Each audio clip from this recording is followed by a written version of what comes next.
Hello dear student, आज एक और इम्पॉर्टेंट सेशन में आप सभी का स्वागत है। तो स्टूडेंट, जैसा कि आप लोगों को पता है कि हम लोग साइंस में केमिस्ट्री के जो जितने भी क्वेश्चन है जो कि प्रीवियस में पूछे गए हैं उसको हम लोग सॉल्व कर रहे हैं। उसी के सीरीज का ये मॉक टेस्ट 4 है। मॉक टेस्ट 4 में हम लोग कई क्वेश्चन को देखने वाले हैं। जितने भी क्वेश्चन है वो NCERT से और प्रीवियस ईयर में पूछे गए क्वेश्चन है। चलिए फिर वीडियो को शुरू करते हैं और देख लेते हैं पहला क्वेश्चन कौन सा है। तो पहला क्वेश्चन हमारा है, मैलिक अम्ल किसमें पाया जाता है? क्या वो दही में पाया जाता है, या सेब में पाया जाता है, अंगूर में पाया जाता है, या पालक में पाया जाता है? तो देखिए, जो मैलिक एसिड होता है वो सेब में पाया जाता है। ऑप्शन नंबर बी सही हो जाएगा। दही की बात करें तो दही में कौन सी एसिड पाई जाती है? तो इसमें पाई जाती है लैक्टिक एसिड। लैक्टिक अम्ल जो होती है वो पाई जाती है आपके दही में। आगे बात करते हैं अंगूर जो है उसमें। तो देखिए, जो अंगूर होता है उसमें टार्टरिक अम्ल पाया जाता है। पालक की बात करते हैं, जो पालक होता है उसमें क्या पाया जाता है? तो उसमें पाया जाता है ऑक्जेलिक अम्ल पाया जाता है पालक में। तो इस प्रकार जो क्वेश्चन नंबर पहला है उसका ऑप्शन नंबर बी सही जाएगा। आगे बात करते हैं क्वेश्चन नंबर 2 की। क्वेश्चन नंबर 2 हमारा है, विद्यार्थी ABCD ने अम्ल और क्षार का परीक्षण विभिन्न सूचकों के साथ किया और अपने अवलोकनों को निम्नलिखित रूप में लिखा। तो देखिए, यहाँ पे कुछ अवलोकन लिखे गए हैं और पूछ रहा है कि उपरोक्त में से किस विद्यार्थी का अवलोकन सही नहीं है। यहाँ पूछ रहा है किसका जो अवलोकन है वो रॉन्ग है। सबसे पहले हम लोग एक चार्ट बना लेते हैं। चार्ट कैसा हमारा रहेगा, देखिए विभिन्न सूचक होते हैं और अम्ल और क्षार में वो कैसा कलर देंगे उसके बारे में हम लोग बात करते हैं। तो सबसे पहले हम लोग लिख लेते हैं यहाँ पे सूचक वो होते हैं जो अम्ल और क्षार की सूचना देते हैं। और यहाँ पे हमारा हो जाएगा अम्ल में वो कैसा रंग देगा, और दूसरा हमारा है क्षार में कैसा रंग देगा। तो सूचक में सबसे पहले लिखते हैं जो नीला लिटमस पेपर होता है। नीला लिटमस जो होता है वो अम्ल में कैसा होता है? तो देखिए, जब भी नीला लिटमस पेपर जब होता है उसको हम लोग अम्ल से क्रिया कराते हैं तो अम्ल जो होता है उसको लाल में बदल देता है। यहाँ पे लाल हो जाएगा। और क्षार की बात करें तो क्षार जो होता है वो नीला लिटमस पेपर पे कोई भी कलर नहीं देता है, तो यहाँ पे हम लोग खाली कर देते हैं। दूसरा हमारा होता है, अगर हम लोग लाल लिटमस का यूज करें, लाल लिटमस का, तो जो लाल लिटमस होता है उसमें अम्ल जो होता है वो कोई भी रंग नहीं देता है, और जो क्षार होता है वह लाल लिटमस पत्र को नीला कर देता है। तो हम लोग इस चीज को याद रखेंगे कि जो क्षार होता है वो लाल लिटमस पत्र को नीला कर देता है। तीसरा अगर हम बात करें तो एक आपका सूचक होता है मिथाइल ऑरेंज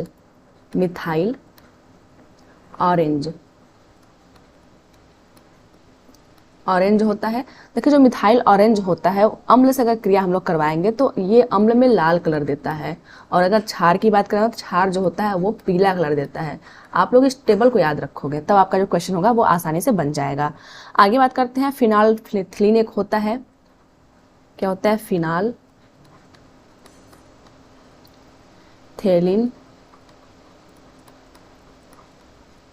ये जो होता है वो अम्ल में क्या होता है? कोई भी रंग नहीं देता है, या हम लोग बोल सकते हैं रंगहीन होता है। और क्षार से अगर क्रिया करता है तो गुलाबी रंग देता है, गुलाबी रंग।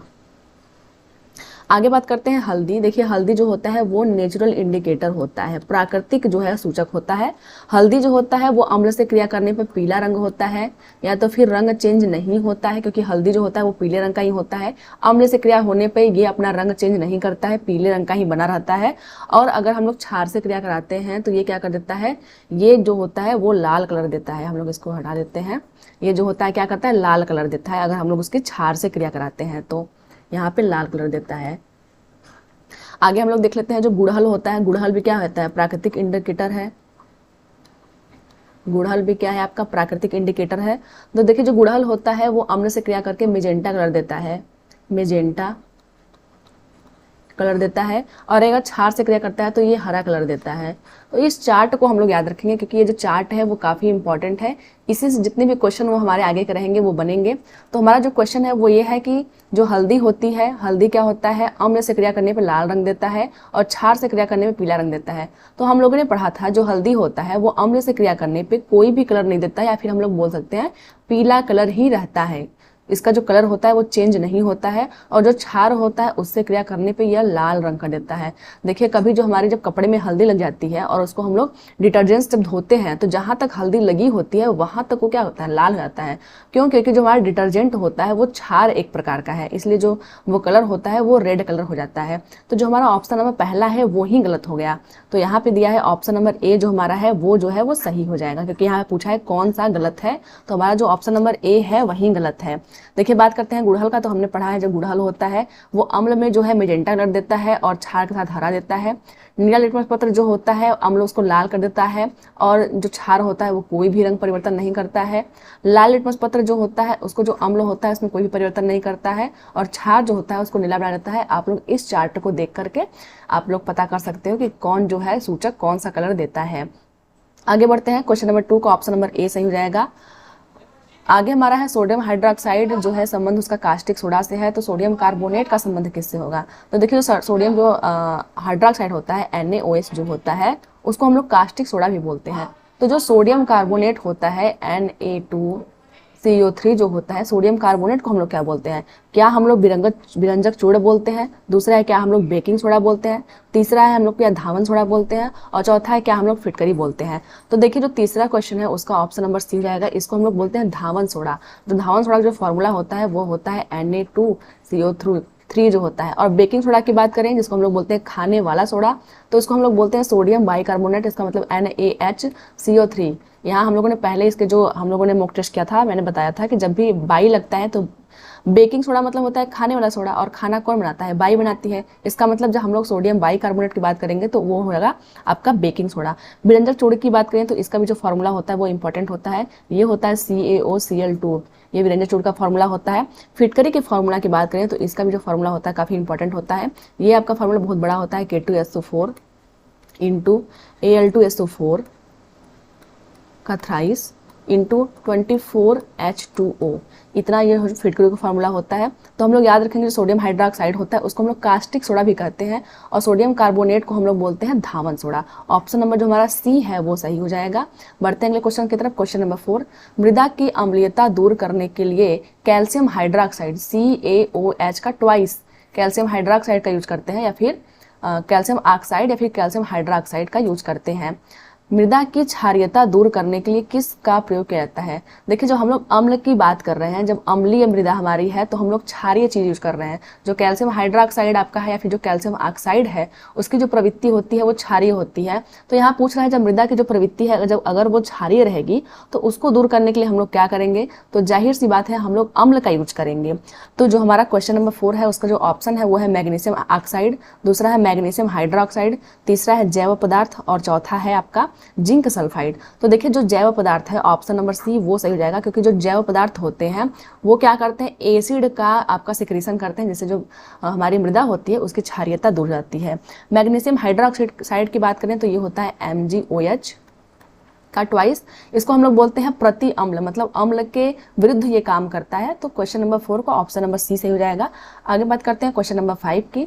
समीकरण को पूर्ण कीजिए। समीकरण क्या हमारा है? अम्ल है प्लस क्षार है, फिर क्या कर रहा है? लवण बना रहा है, और यहाँ पे क्या बनाएगा? तो क्या वो ऑक्सीजन बनाता है, दूसरा है क्या वो कार्बन डाइऑक्साइड बनाएगा, तीसरा है क्या वो हाइड्रोजन बनाएगा, और चौथा है क्या वो जल बनाएगा। तो देखिए ये जो रिएक्शन है काफी सिंपल है। जब भी कोई एसिड और बेस जब क्रिया करते हैं तो वो बनाते हैं साल्ट और वाटर बनाते हैं, तो इसलिए हमारा जो ऑप्शन नंबर डी है वो सही हो जाएगा। इसको एक एग्जाम्पल के माध्यम से समझते हैं। सपोज करते हैं जो हमारा अम्ल है वो है HCl और जो हमारा क्षार है वो आपका क्या है? NaOH है।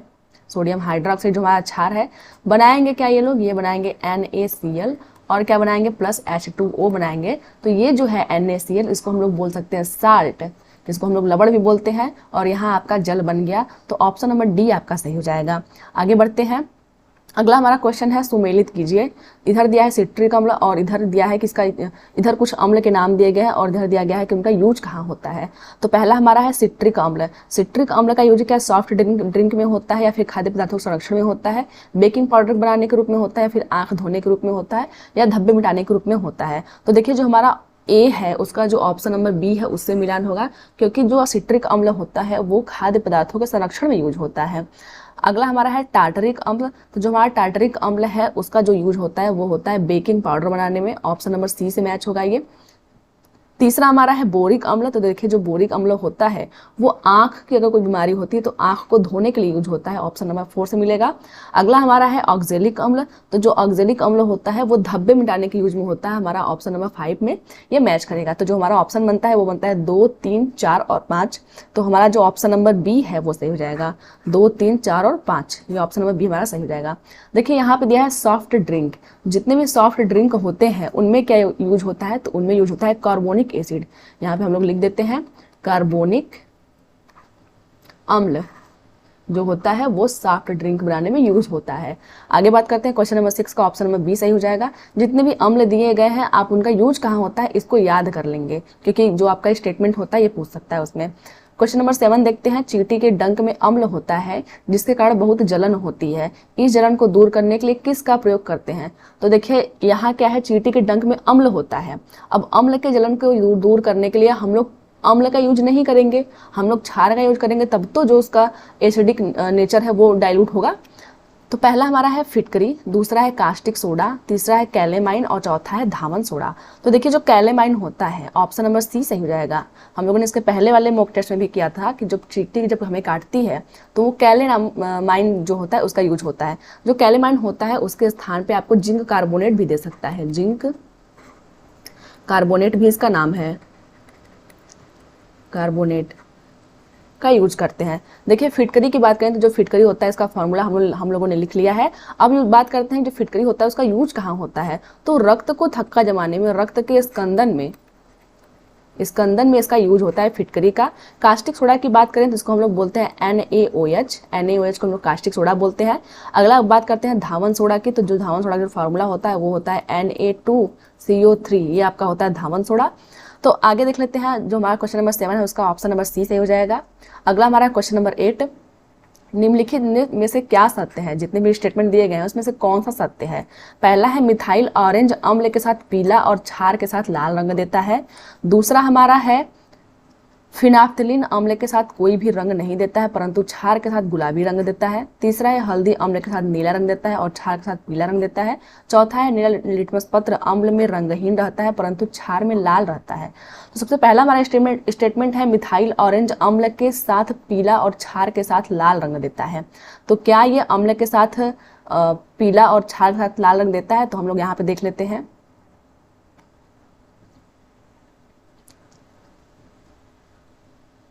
क्वेश्चन नंबर 8 का पहला जो हमारा ऑप्शन है वो गलत हो जाएगा, क्योंकि जो मिथाइल ऑरेंज होता है वो अम्ल के साथ पीला रंग नहीं देता है।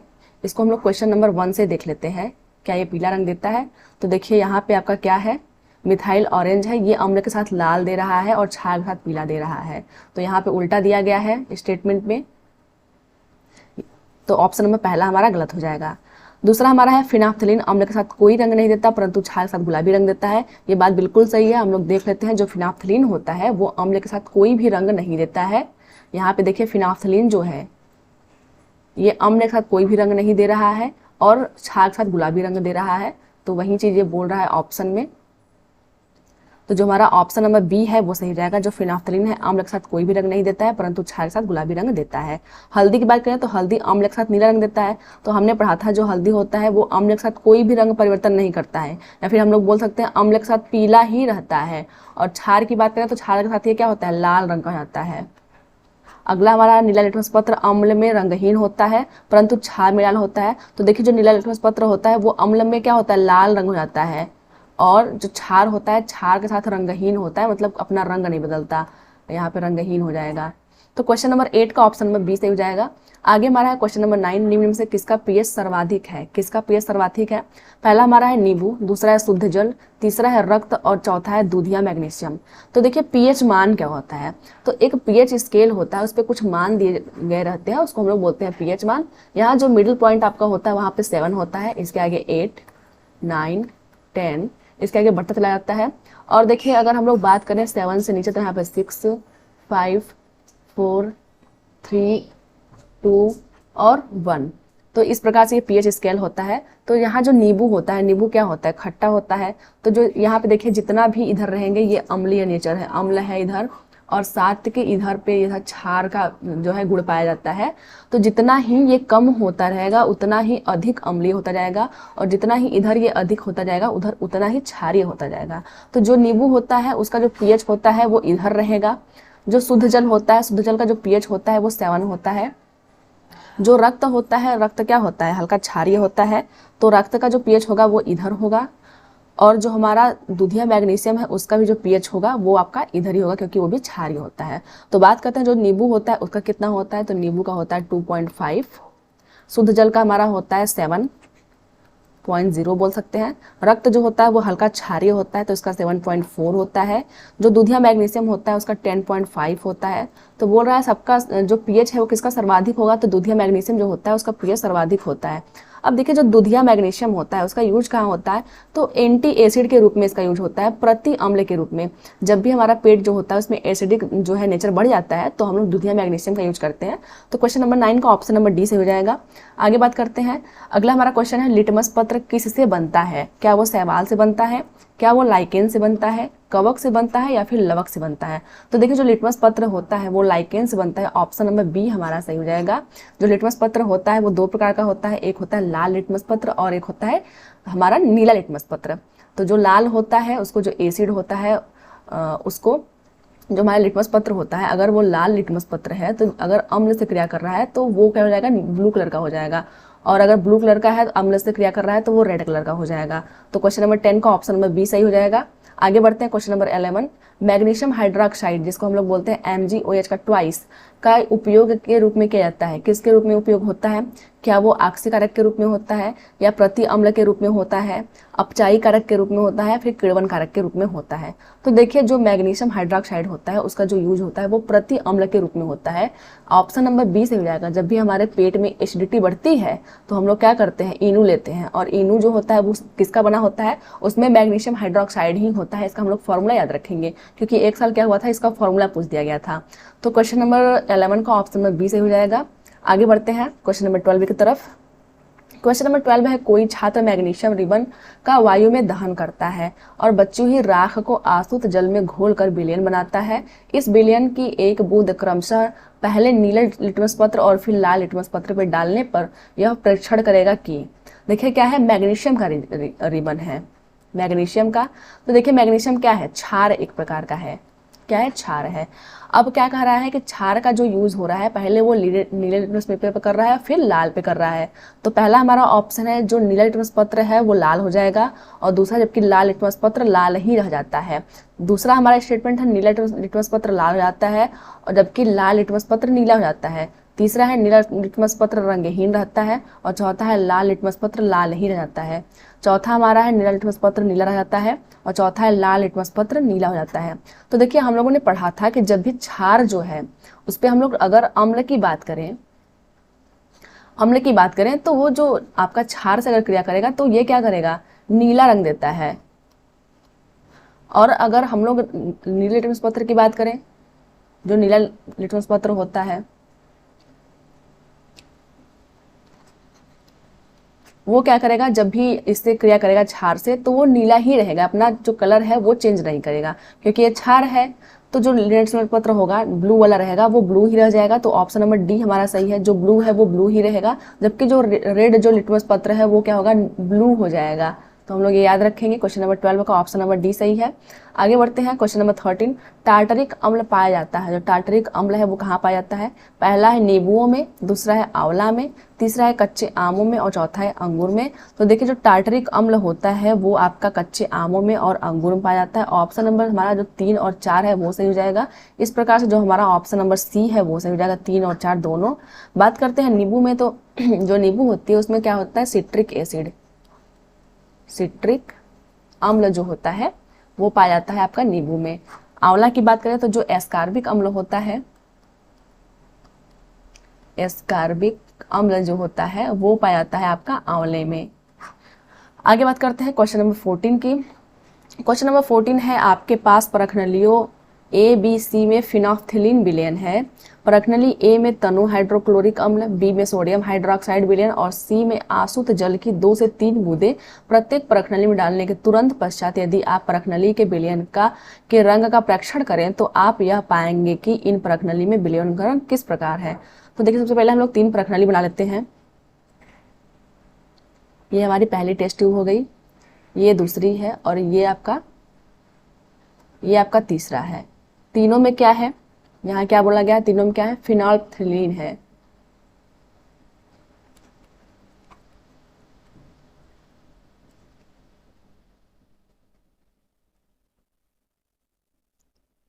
फिनोल्फ्थेलिन है, तीनों में है ये चीज, इसमें भी है, इसमें भी है और इसमें भी है। बोला क्या गया है, जो पहला परख नली है उसमें तनु हाइड्रोक्लोरिक अम्ल, पहले में क्या हम लोग मिला रहे हैं, पहले में हम लोग मिला रहे हैं डायलूट HCl मिला रहे हैं, हाइड्रोक्लोरिक अम्ल मिला रहे हैं। जो दूसरा है परख नली उसमें क्या मिला रहे हैं, तो दूसरी परख नली बी में क्या मिला रहे हैं, बी में मिला रहे हैं सोडियम हाइड्रोक्साइड NaOH मिला रहे हैं। और तीसरा जो हमारा है उसमें हम लोग क्या मिला रहे हैं, तीसरे मिला रहे हैं आसुत जल, तो यहाँ पे हम लोग क्या मिला रहे हैं, वाटर मिला रहे हैं, H2O मिला रहे हैं। तो देखिए जो फिनाफ्थिलीन है, यहाँ अगर हम लोग अम्ल से क्रिया कराएंगे तो वो किस कलर का रंग देगा, तो जो फिनाफ्थिलीन होता है वो अम्ल से क्रिया करने पे कोई भी कलर नहीं देता है, तो हम लोग बोल देंगे कि नो चेंज, नो चेंज, क्योंकि हम लोग जानते हैं फिनाफ्थिलीन जो होता है वो अम्ल से क्रिया करने पे कोई भी चेंज नहीं करता है, इसलिए हम लोग बोलेंगे नो चेंज। और अगर हम लोग क्षार से क्रिया कराते हैं, NaOH एक क्षार है, जब हम लोग फिनाफ्थिलीन से क्रिया कराते हैं तो वो क्या देता है, पिंक कलर देता है, जिसको हम लोग बोलते हैं गुलाबी कलर देता है। और बात करें जब ये H2O से, जबकि आसुत जल है, आसुत जल मतलब ये है कि न ही ये अम्ल है और न ही ये क्षार है, तो इसका मतलब फिर भी तब इसमें कोई भी चेंज नहीं होगा, तो यहाँ भी क्या है, नो चेंज होगा, कोई भी चेंज नहीं होगा। तो इस प्रकार से जो हमारा स्टेटमेंट बनेगा वो पहला रहेगा कि रंगहीन, दूसरा हमारा है पिंक और तीसरा रहेगा रंगहीन।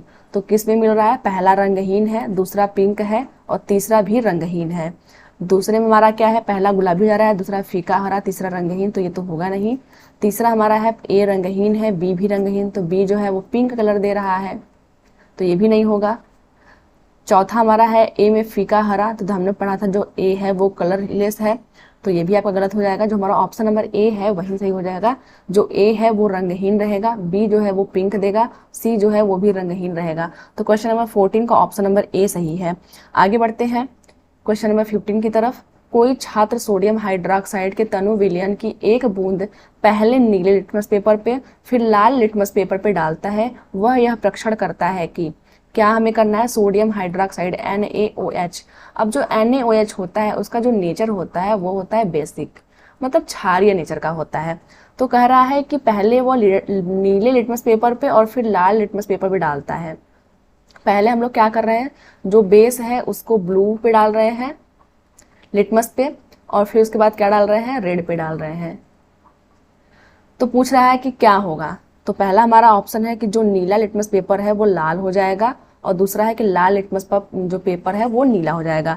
तो देखिए हमने जो है वो पढ़ा हुआ था कि जब भी कोई क्षार होता है तो जो उस पर रिएक्शन होता है वो उसमें क्या होता है कि जो अगर ये क्षार है तो क्षार से क्रिया करने पे ये कोई भी कलर नहीं देगा, और यहाँ बोल रहा है कि लाल हो जाएगा, तो पहला हमारा स्टेटमेंट गलत हो जाएगा। दूसरा है कि नीले लिटमस पेपर पे कोई भी परिवर्तन नहीं होगा, तो ये बात बिल्कुल सही है, क्योंकि जो NaOH है वो क्या है, बेसिक है, और अगर ये क्षारीय नेचर का है तो नीले लिटमस पेपर पे कोई भी रंग नहीं देगा, जबकि लाल लिटमस पेपर को यह नीला कर देता है। तो ऑप्शन नंबर B हमारा सही हो जाएगा इस प्रकार से। तो क्वेश्चन नंबर 15 का ऑप्शन नंबर B सही हो जाएगा। आगे बात करते हैं क्वेश्चन नंबर 16 की तरफ। किसी छात्र के पास हल्दी का गाढ़ा पेस्ट है, ठीक है, इस पेस्ट को हाइड्रोक्लोरिक अम्ल और सोडियम हाइड्रोक्साइड के जलीय विलयन में अलग अलग डालने पे किस या फिर किन रंगों का परीक्षण करेंगे। तो देखिए क्या कर रहा है, हल्दी है, हल्दी को हम लोग सबसे पहले कहाँ डाल रहे हैं, हाइड्रोक्लोरिक अम्ल में HCl में डाल रहे हैं, फिर क्या कर रहे हैं, सोडियम हाइड्रोक्साइड NaOH में डाल रहे हैं। तो बोल रहा है कौन कौन सा कलर होगा। अब देखिए जब हल्दी लगी होती है तो हम लोग किसी अम्ल से धोते हैं तो उसमें क्या होता है, कोई भी प्रभाव नहीं पड़ता है, क्या होगा, कोई भी प्रभाव नहीं पड़ेगा। तो HCl में क्या होगा, वो पीला ही रह जाएगा, हल्दी का जो कलर होता है वो पीला होता है, और अम्ल में डालने पे वह पीला ही रह जाएगा। लेकिन जब क्षार में डालेंगे, जैसे हम लोग जब हल्दी लगे हुए कपड़े को जब हम लोग डिटर्जेंट धोते हैं तो क्या होता है, लाल रंग देता है, क्योंकि जो हमारा डिटर्जेंट होता है वह क्या होता है, क्षार होता है, तो यहाँ क्या होगा, लाल रंग देगा। तो जो हमारा ऑप्शन नंबर पहला है हाइड्रोक्लोरिक अम्ल गुलाबी देता है, तो गुलाबी नहीं देगा। दूसरा हमारा हाइड्रोक्लोरिक अम्ल नीला देता है, तो नीला भी नहीं देगा। दूसरा है दोनों प्रकरणों में नीला देगा, तो नीला भी नहीं देगा। चौथा है हाइड्रोक्लोरिक अम्ल पीला और सोडियम हाइड्रोक्साइड लाल रंग देगा, ऑप्शन नंबर D सही है। अगला हमारा क्वेश्चन है, नीचे दिए गए ऑक्साइडों में से किसका जलीय विलयन नीले लिटमस को लाल रंग में कर देगा। जलीय विलयन बोला गया है, पहला हमारा है कॉपर ऑक्साइड, दूसरा है आयरन ऑक्साइड, तीसरा है मैग्नीशियम ऑक्साइड और चौथा है सल्फर ऑक्साइड। तो देखिए जो आपका कॉपर ऑक्साइड होता है, कॉपर ऑक्साइड जो है आपका वो बेस नेचर का होता है। ये क्या होता है, क्षारीय होता है, बेसिक होता है। जो हमारा आयरन ऑक्साइड होता है वो भी क्या है, एक बेसिक नेचर में होता है, बेस होता है। मैग्नीशियम ऑक्साइड भी आपका क्या है, बेसिक नेचर में होता है, बेस है ये। लेकिन जो हमारा सल्फर डाइऑक्साइड होता है वो क्या है, एसिडिक नेचर का होता है। इसलिए जो आपका ऑप्शन नंबर डी है वो सही हो जाएगा, क्योंकि यहाँ पूछा गया है किसका जलीय विलयन नीले लिटमस पत्र को लाल कर देगा, और जो भी आपका एसिडिक रहेगा वही तो लाल करेगा। तो ऑप्शन नंबर डी सही है। आगे बढ़ते हैं क्वेश्चन नंबर 18। जो क्वेश्चन नंबर 18 है वो बोल रहा है विद्यार्थियों ए बी सी तथा डी ने जब सूखे लिटमस पत्र को ठोस बेकिंग सोडा में खाने वाले सोडा पर रगड़ा तो उसमें क्या हुआ, अवलोकन कीजिए। नीचे दिया गया है किस विद्यार्थी द्वारा अवलोकन सही है। यहाँ पूछा है कौन सा सही है, मतलब 3 गलत होगा और 1 ही सही होगा। तो देखिए यहाँ हम लोग पहले पढ़ लेते हैं। तो यहाँ पे क्या है, सूखा लिटमस पत्र है, उस पर क्या होता है जब हम लोग डालते हैं क्या, बेकिंग सोडा डालते हैं, मतलब आप क्या डालोगे NaHCO3 बेकिंग सोडा डालोगे तो फिर क्या होगा, जो नीला रंग होता है वो बदल जाता है। यहाँ दिया है कोई बदलाव नहीं होता है। दूसरा दिया है कि कोई बदलाव नहीं होगा, यहाँ दिया है लाल रंग बदल जाता है। तीसरा दिया है नीला रंग बदल जाता है, और यहाँ पे दिया है कि लाल रंग बदल जाता है। चौथा है कोई बदलाव नहीं होगा, फिर यहाँ पे भी कोई बदलाव नहीं होगा। तो अगर मैं टिक करूँ कि कोई बदलाव नहीं होगा, मतलब दोनों में कोई परिवर्तन नहीं होगा, तो अब सोचोगे कि अब ये कैसे हो गया। तो पहले बताती हूँ, जो क्वेश्चन नंबर 18 है उसका ऑप्शन नंबर बी सही हो जाएगा, मतलब डी हमारा सही है, कोई भी चेंज नहीं होगा। अब ये कैसे होगा, क्योंकि ये तो क्या है, क्षारीय नेचर का है। जब क्षारीय नेचर का है तो ये क्या होगा, जब नीले लिटमस पेपर से जब क्रिया करेगा तो कोई भी रिएक्शन नहीं करेगा, और जब लाल से करेगा तो ये नीला में बदल देगा। तो देखिए ये क्षारीय नेचर का है, लेकिन यहाँ बोला क्या है, सूखे लिटमस पत्र। लिटमस पत्र कैसा है, सूखा हुआ है। जब सूखा लिटमस पत्र पे क्रिया करेगा तो ये रिएक्शन होगा ही नहीं, तो इसलिए कोई भी चेंज नहीं होगा। इसलिए ऑप्शन नंबर बी हमारा सही हो जाएगा। बहुत से बच्चे इसमें कंफ्यूज होंगे। देखिए जब भी हम लोग परीक्षण करते हैं तो उसमें वाटर जरूर रहता है, क्योंकि हम लोग बोलते हैं गीले लिटमस पेपर पे ये करना है, या फिर कुछ भी बोलते हैं भीगे हुए लिटमस पत्र पे। जब भी सूखे लिटमस पत्र की बात करेगा तो किसी का भी रिएक्शन हम लोग करवाएंगे, कोई प्रभाव नहीं देगा। इसलिए ऑप्शन नंबर डी सही हो जाएगा। आगे बढ़ते हैं क्वेश्चन नंबर 19 की तरफ। विलयनों के अम्लीय, क्षारीय तथा उदासीन प्रकृति का निर्धारण करने के लिए एक विद्यार्थी परीक्षण के बाद निम्नलिखित परिणाम सारणी बनाता है, और निम्नलिखित अवलोकन से सही रूप से सारणीकृत अवलोकन कौन सा है। तो पहला हमारा है NaCl। देखिए जो NaCl होता है वो क्या होता है, एक साल्ट है। साल्ट है मतलब लवण है। तो पहला हमारे दिया है कोई परिवर्तन नहीं होगा लाल लिटमस पत्र पे, और दिया है जो नीले लिटमस पत्र है वो आपका रंग जो है परिवर्तन हो जाएगा, कैसा होगा, लाल रंग होगा। और यहाँ पे दिया है कि अम्लीय होगा, क्षारीय होगा, फिर उदासीन होगा, तो ये बोला है अम्लीय होगा। तो देखिए जो NaCl होता है वो अम्लीय नहीं होता है, यहाँ से ये हम लोग पकड़ लेंगे। तो ये जो हमारा ऑप्शन नंबर ए है वो गलत हो जाएगा, क्योंकि जो NaCl होता है वो क्या होता है, उदासीन नेचर में होता है, क्योंकि ये साल्ट होता है। दूसरा हमारा है चूने का पानी। तो चूने का पानी क्या होता है, तो चूने का पानी जो होता है वो क्षारीय होता है, बेसिक होता है, बेस होता है। तो देखिए यहाँ पे दिया है उदासीन। सबसे पहले हम लोगों को यही पकड़ लेना है कि ये उदासीन नहीं है, ये क्षारीय नेचर का है, इसलिए ऑप्शन नंबर बी भी हमारा गलत हो जाएगा। तीसरा जो हमारा है सिरका। अब देखिए सिरका जो होता है वो एसिडिक होता है, तो हमें इधर पढ़ना ही नहीं है कौन सा रंग देगा कौन सा नहीं देगा। यहाँ पे दिया है उदासीन। अब जो एसिड होता है वो उदासीन नहीं होता है, वो अम्लीय होता है, तो हमारा जो सी है वो भी गलत हो जाएगा। चौथा हमारा दिया है कपड़े धोने का सोडा। तो मैंने बताया जो कपड़े धोने का जो सोडा होता है वो क्षारीय प्रवृत्ति का होता है, क्षारीय नेचर का होता है। तो वो क्या करेगा, लाल लिटमस पत्र को नीला बना देगा, और नीले लिटमस पत्र पर कोई भी परिवर्तन नहीं करेगा, क्योंकि क्या होता है, जो नीला लिटमस पत्र होता है वो क्षार से क्रिया करने पे कोई भी परिवर्तन नहीं करता है। और यहाँ पे दिया है कि अम्लीय है, क्षारीय है, फिर उदासीन है, तो हम लोग बोलेंगे क्षारीय है। इसलिए जो हमारा ऑप्शन नंबर डी सही है वो सही हो जाएगा। तो यहाँ पे जो हमारा ऑप्शन नंबर बी है वो सही होगा, क्योंकि देखिए यहाँ पे डी यहाँ पे दिया गया है। आप लोग इसको मत टिक कर देना कि डी यहाँ पे सही है तो इसका ऑप्शन नंबर बी सही कर दें। यहाँ पे क्या होगा, ऑप्शन नंबर डी ही सही होगा। आगे बढ़ते हैं। 20वां नंबर क्वेश्चन है फिटकरी, घाव पर फिटकरी लगाने से रक्तस्राव रुक जाता है क्योंकि। पहला है फिटकरी रक्त को स्कंदित करके थक्का बना देती है। दूसरा है फिटकरी घाव के आसपास तापमान को कम कर देती है। तीसरा है फिटकरी एक पूर्णरोधी है, और चौथा है फिटकरी का टुकड़ा घाव को ढक लेता है।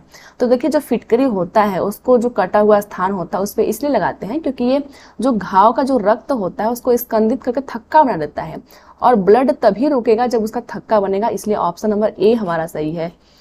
तो आगे बढ़ते हैं क्वेश्चन नंबर 21। एक डॉक्टर अति अम्ल का उपचार करने हेतु एक दवाई देता है।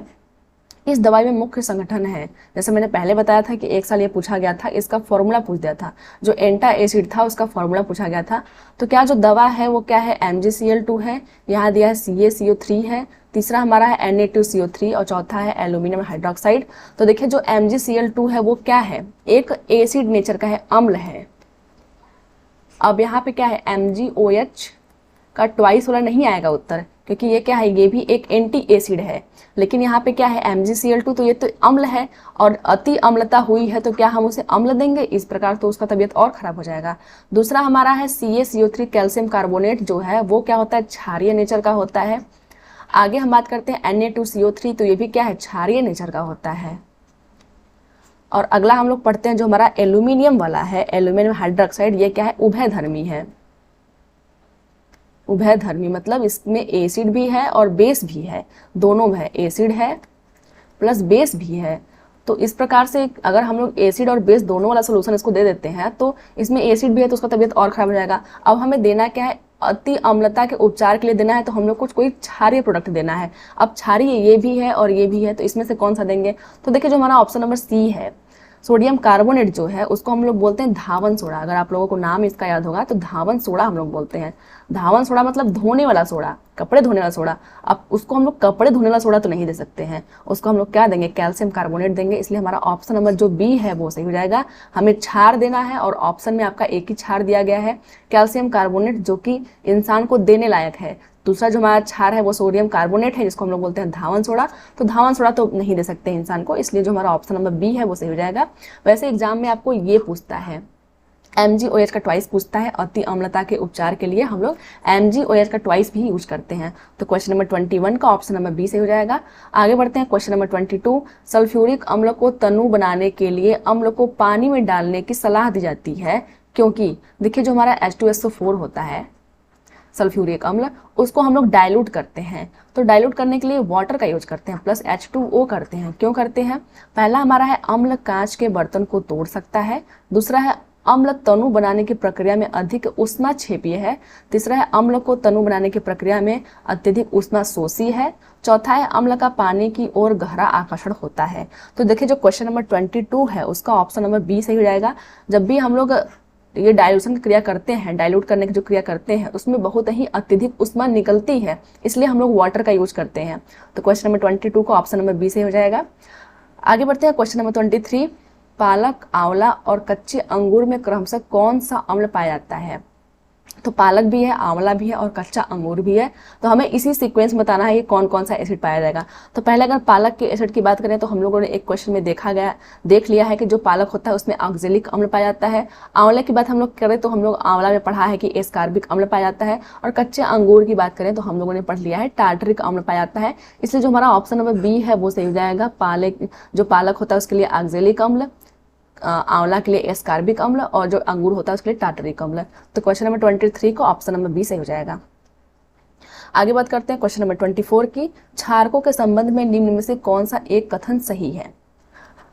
तो पढ़ लेते हैं, सभी क्षार क्षारक है, दूसरा है कोई भी क्षारक क्षार नहीं है, तीसरा है क्षारों के अलावा कोई भी क्षारक नहीं है, और चौथा है सभी क्षार क्षारक है परंतु सभी क्षारक क्षार नहीं है। तो क्वेश्चन नंबर 24 का ऑप्शन नंबर D सही हो जाएगा। ये काफी कंफ्यूजिंग स्टेटमेंट है, आप लोग याद कर लेना। जितने भी क्षार हैं वो क्षारक के अंतर्गत तो आते हैं, लेकिन जितने भी क्षारक होते हैं वो क्षार नहीं होते हैं। तो हमें सिर्फ ये याद रखना है। 24 का ऑप्शन नंबर D सही हो जाएगा। 25 नंबर क्वेश्चन है, इनमें से दुर्बल अम्ल कौन सा है। क्या सिट्रिक एसिड है, क्या नाइट्रिक एसिड है, क्या सल्फ्यूरिक एसिड है, या फिर क्या हाइड्रोक्लोरिक एसिड है। तो देखिए जो ऑप्शन नंबर A हमारा है सिट्रिक एसिड वो सही हो जाएगा, क्योंकि जो सिट्रिक एसिड जो होता है वो खट्टे फलों में पाया जाता है, और खट्टे फलों को हम लोग खाने में यूज करते हैं। अगर ये स्ट्रॉन्ग एसिड होता तो हमारे मुंह को या हमारे पेट को डैमेज कर सकता था, इसलिए जो सिट्रिक एसिड है वो दुर्बल अम्लों के अंतर्गत आता है, जिसका यूज हम लोग खाने के लिए यूज करते हैं। कभी भी आप लोगों ने नाइट्रिक एसिड या फिर सल्फ्यूरिक एसिड या फिर हाइड्रोक्लोरिक का यूज किया है, कभी नहीं किया है, इसलिए जो हमारा ऑप्शन नंबर A है वो सही हो जाएगा। आगे बढ़ते हैं क्वेश्चन नंबर जो हमारा 26 उसकी तरफ बढ़ते हैं। 26 नंबर का क्वेश्चन है कि क्या होता है जब सूक्ष्म बुझे हुए चूने की अभिक्रिया क्लोरीन गैस के साथ कराई जाती है। देखिए सबसे पहले हम लोग रिएक्शन की बात करें तो देखिए बुझा हुआ चूने का जो फॉर्मूला होता है वो होता है CaOH का ट्वाइस, ये आपका होता है बुझा हुआ चीना। इसमें कह रहा है क्लोरीन से अभिक्रिया कराने में, Cl2 से अभिक्रिया कराते हैं तो क्या बनता है, तो बनता है CaO Cl2, ये बनता है प्लस बनता है H2O। देखिए जो रिएक्शन है काफ़ी इंपॉर्टेंट है। अब जो ये बना हुआ है ये क्या है, तो ये आपका है विरंजक चूड़ा। ऑप्शन नंबर ए हमारा सही हो जाएगा। जब भी हम लोग बुझे हुए चूने में क्लोरीन से क्रिया कराते हैं तो विरंजक चूड़ बनता है, इसलिए जो हमारा ऑप्शन नंबर ए है वो सही हो जाएगा। बेकिंग सोडा की बात करें तो बेकिंग सोडा का फॉर्मूला जो होता है वो होता है NaHCO3। धावन सोडा की बात करें, धावन सोडा का जो फॉर्मूला होता है वो होता है Na2CO3। कभी कभी ये भी पूछ देता है, कभी कभी इंटू 10H2O भी लिखा होता है, तो दोनों भी बोल सकते हैं आप लोग। अब बात करते हैं, देखिए प्लास्टर ऑफ पेरिस की बात करते हैं। तो जो प्लास्टर ऑफ पेरिस होता है उसका फॉर्मूला क्या है, तो यहाँ पे हम लोग लिख देते हैं CaSO4 इंटू हाफ H2O जो होता है वो प्लास्टर ऑफ पेरिस का फॉर्मूला होता है। आप लोग इन जितने भी फॉर्मूले दिए गए उसको जरूर याद रखिए, क्योंकि बार बार एग्जाम में पूछता है। तो 26 का ऑप्शन नंबर जो हमारा ए है वो सही हो जाएगा। आगे बात करते हैं 27 नंबर क्वेश्चन, चींटी के डंक में कौन सा अम्ल होता है, तो पहला हमारा है लैक्टिक अम्ल होता है, दूसरा है टार्टरिक अम्ल होता है, तीसरा है फॉर्मिक अम्ल होता है और चौथा हमारा है एस्कार्बिक अम्ल होता है। तो देखिए जो चींटी होती है उसमें फॉर्मिक अम्ल पाया जाता है, ऑप्शन नंबर ए हमारा सही हो जाएगा। अब बात करते हैं ऑप्शंस की। जो देखिए लैक्टिक अम्ल जो है वो दूध और दही में पाई जाती है, हम लोग इसको भी याद रखेंगे। आगे बात करते हैं टार्टरिक अम्ल की, तो टार्टरिक अम्ल इमली हो गया, अंगूर हो गया, आम हो गया, इन सब में क्या होता है टार्टरिक अम्ल पाया जाता है। एस्कार्बिक अम्ल की बात करें तो हमने पढ़ा है आंवला में क्या होता है, एस्कार्बिक एसिड पाया जाता है। तो क्वेश्चन नंबर 27 का ऑप्शन नंबर डी से हो जाएगा। और इसके जो इसका जो डंक होता है उसमें फॉर्मिक एसिड होता है, उसके लिए हम लोग क्या यूज करते हैं, कैलामाइन का यूज करते हैं। तो क्वेश्चन नंबर 27 का ऑप्शन नंबर सी सही है। आगे बढ़ते हैं, स्याही का दाग मिटाने के लिए कौन से अम्ल का यूज होता है, क्या ऑक्जेलिक अम्ल का यूज होता है, दूसरा है एसिटिक अम्ल का, तीसरा है फॉर्मिक अम्ल का और चौथा है मैलिक अम्ल का। तो स्याही का दाग मिटाने के लिए ऑक्जेलिक अम्ल का यूज होता है, ऑप्शन नंबर ए सही है। अच्छा बता सकते हैं जो ऑक्जेलिक अम्ल होता है वो किस सब्जी में पाई जाती है, तो हमने पढ़ा है जो पालक होता है, पालक में और ऑक्जेलिक अम्ल पाई जाती है। अब देखिए बात करते हैं एसिटिक जो एसिड होता है, जो एसिटिक अम्ल होता है वो कहाँ पाया जाता है, तो सिरका में, सिरका जो होता है उसमें क्या होता है, एसिडिक एसिड होता है। अच्छा देखिए जो एसिडिक एसिड जो है वो भी क्या है, वीक जो है एसिड है, मतलब कमजोर अम्ल है, जिसका हम लोग यूज करते हैं खाने के लिए, सिरका यूज होता है खाने के लिए, इसका मतलब ये क्या है, वीक एसिड है। तीसरा हमारा है फॉर्मिक एसिड, तो फॉर्मिक एसिड कहाँ होता है, चींटी के डंक में। इसके आगे वाले क्वेश्चन में हमने पढ़े के डंक में, आप लोग को लिख लिख के याद हो जाएगा। आगे है मैलिक अम्ल, तो जो मैलिक अम्ल होता है वो सेब में पाया जाता है, ये भी हम लोग याद रखेंगे। तो क्वेश्चन नंबर 28 का ऑप्शन नंबर ए से हो जाएगा। आगे बात करते हैं क्वेश्चन नंबर 29, SO2 का जलीय विलयन है, SO2 का जलीय विलयन कैसा है, क्या वह अम्लीय है, क्षारीय है, उदासीन है या फिर उभयधर्मी है। तो जो क्वेश्चन नंबर 29 है उसका ऑप्शन नंबर ए से हो जाएगा। जो SO2 होता है उसका जलीय विलयन अम्लीय नेचर का होता है, ऑप्शन नंबर ए सही हो जाएगा। आगे बात करते हैं क्वेश्चन नंबर 30, कोई विलयन लाल लिटमस को नीला कर देता है, इसका पीएच समझौता होगा। देखिए लाल लिटमस पत्र को नीला कर दिया है, इसका मतलब वो बेसिक होगा। और बेस के लिए मैंने बताया कि 7 से ऊपर जितने भी पीएच वैल्यू होते हैं वो बेस के होते हैं, और 7 के नीचे जितने भी पीएच वैल्यू होते हैं वो एसिड के होते हैं। तो इस प्रकार से जो हमारा पीएच वैल्यू होगा वो 7 से ऊपर होगा, क्योंकि क्या कर रहा है, लाल को नीले में परिवर्तित कर रहा है, लाल को नीले में परिवर्तित कर रहा है। तो पहला जो हमारा है वो तो एसिड के लिए है, दूसरा जो हमारा है वो क्या है, वो आपका मिडिल वैल्यू है, मतलब ना ही अम्ल और ना ही क्षार। तीसरा हमारा 4 है तो ये भी एसिड के लिए है। चौथा हमारा 10 है, तो यही आपका ऑप्शन नंबर डी से हो जाएगा। कोई विलयन अगर लाल लिटमस पत्र को नीला कर देता है, इसका मतलब जो विलयन है वह क्या है, क्षारीय है, ऑप्शन नंबर डी से हो जाएगा। आगे बात करते हैं 31 नंबर का क्वेश्चन है, प्लास्टर ऑफ पेरिस का रासायनिक सूत्र क्या है। तो इसके पहले मैंने बताया प्लास्टर ऑफ पेरिस का रासायनिक सूत्र क्या है, फिर भी पढ़ लेते हैं। पहला हमारा है CaSO4 इंटू H2O, दूसरा है CaSO4 इंटू हाफ H2O, तीसरा है CaSO4 इंटू 2H2O, चौथा है CaSO4 इंटू H2O का ट्वाइस। देखिए प्लास्टर ऑफ पेरिस का जो फॉर्मूला होता है वो होता है CaSO4 into half H2O, option number B सही है, ऑप्शन नंबर बी आपका सही हो जाएगा। अब बात करते हैं CaSO4 इंटू 2H2O, इसको हम लोग बोलते हैं जिप्सम। अच्छा इसमें अंतर कितना है, यहाँ पे दिया है 2H2O और यहाँ पे दिया है हाफ H2O। इसमें अंतर सिर्फ इतना है कि यहाँ पे आधा है और यहाँ पे 2 है, आधा रहेगा तो वो बन जाएगा प्लास्टर ऑफ पेरिस, और अगर 2 रहेगा तो वो बन जाएगा जिप्सम। और हमें याद कैसे करना है, मान लीजिए यहाँ पे तो हमें याद हो गया, तो देखिए यहाँ पे ऑफ में प्लास्टर ऑफ पेरिस, यहाँ पे ऑफ लिखा है, अगर हम लोग उसको बोल दें हाफ, तो इस प्रकार हमें याद हो सकता है कि जो प्लास्टर ऑफ पेरिस है उसका जो फॉर्मूला है उसमें हाफ H2O रहता है। तो इस प्रकार से हम लोग याद कर लेंगे, प्लास्टर ऑफ पेरिस में जो H2O होता है वो हाफ होता है, और जिप्सम में जो H2O होता है वो 2 होता है पूरा पूरा। आगे बात करते हैं क्वेश्चन नंबर 32 का। यहाँ पे दिया है प्लास्टर ऑफ पेरिस प्राप्त किया जाता है। प्लास्टर ऑफ पेरिस को प्राप्त कैसे करते हैं, हमें ये देखना है, क्या वो जिप्सम से प्राप्त होता है, क्या वो चूने से प्राप्त होता है, क्या वो नमक से प्राप्त होता है, या फिर गंधक से प्राप्त होता है। तो उसके पहले वाले क्वेश्चन में हम लोगों ने देखा कि दोनों का जो फॉर्मूला होता है वो लगभग लगभग सेम होता है। जैसे प्लास्टर ऑफ पेरिस का होता है CaSO4 इंटू ऑफ को हम लोग बोलेंगे हाफ, फिर बोलेंगे H2O, और जिप्सम को हम लोग बोलेंगे CaSO4 इंटू 2O बोलेंगे। अब बोला गया है कि ये प्राप्त कैसे होता है। तो देखिए जब भी हम लोग जिप्सम को गर्म करते हैं, जिप्सम को हम लोग कैसे गर्म करेंगे, जिप्सम क्या है, CaSO4 है इंटू 2H2O है, इसको हमें क्या करना है, हीट करना है, हीट करना है। तो जिसका वाटर रहेगा उसका जो वाटर होगा उसका लॉस हो जाएगा, तो वो बनेगा CaSO4 इंटू हाफ H2O, ये बनेगा। इसी को हम लोग बोलते हैं जिप्सम, सॉरी यहाँ इसको बोलते हैं हम लोग plaster of Paris, plaster of Paris बोलते हैं, और ये जो फॉर्मूला है वो किसका है, जिप्सम का है। तो जिप्सम को गर्म करने पे क्या बनता है, प्लास्टर ऑफ पेरिस बनता है। इसलिए क्वेश्चन नंबर 32 का ऑप्शन नंबर ए जो है हमारा सही जाएगा। तो फ्रेंड्स ये तो थी आज के टॉप 32 क्वेश्चन। मिलते हैं फिर किसी वीडियो में, तब तक के लिए धन्यवाद।